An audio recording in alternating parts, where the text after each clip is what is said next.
Hey guys! In this quick video, I'll show you how to speed up your Windows PC using ReadyBoost.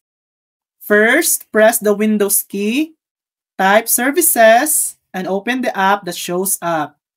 Scroll down and find Sysmain or Superfetch. Double-click it.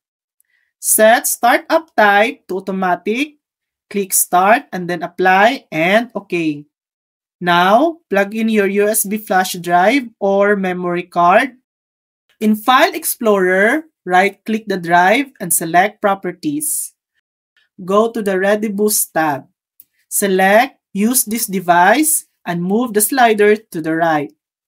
Click Apply and then OK. And you are done.